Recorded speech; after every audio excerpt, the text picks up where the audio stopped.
tatu ni kuwaongoza Watanzania ili tuweze kupata katiba mpya ya nchi, kuwaongoza Watanzania kudai katiba mpya ya nchi. Na bahati nzuri, baada ya kupiga mikoa hiyo, jana tumesikia tangazo la rais. Ametangaza kuanza mchakato wa kuandika katiba mpya. Manake hilo limetoa majibu, kweli si kweli? Hilo limetoa nini? Majibu. Na sisi kama chama, tangazo hilo, uamuzi huo tunaupokea kwa mikono miwili, kwa sababu kubwa moja tu: madai ya katiba mpya yamekuwa madai ya Watanzania toka mwaka 1980. Ni madai ya Watanzania. Tumedai kwa namna mbalimbali na utawala mbalimbali, hatukupata.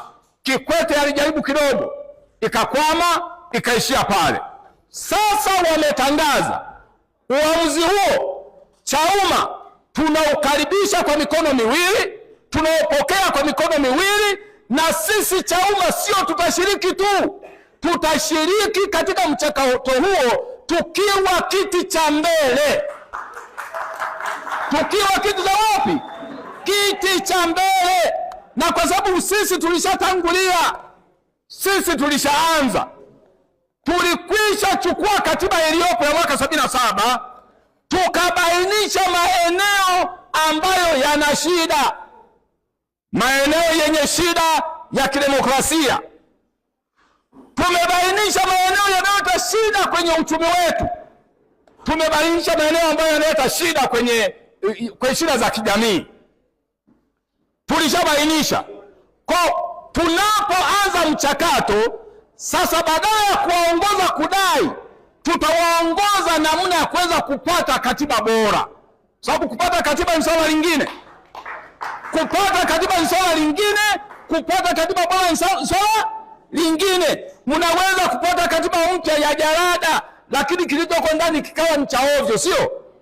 Sisi Chauma tunasema hivi, tumechambua namna hii. Naomba mnisikilize kidogo tu hapo. Tumechambua namna hii.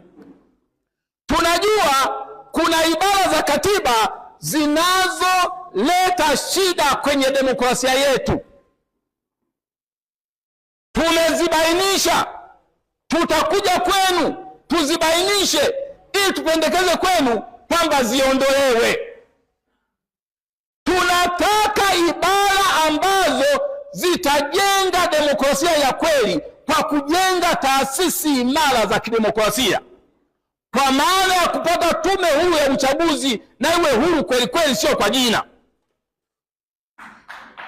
Tuweze kupata vyombo vya kusimamia uchaguzi na mfumo wa uchaguzi ambao unafanya kila kura ya Mtanzania iweze kuhesabiwa. Leo unaweza kwenda kwenye uchaguzi ukapata 40% ya kura, lakini kama ukupata mbunge, kama ukupata diwani, zile 40% za kura ulizozipata za Watanzania zinakuwa ni kazi bure.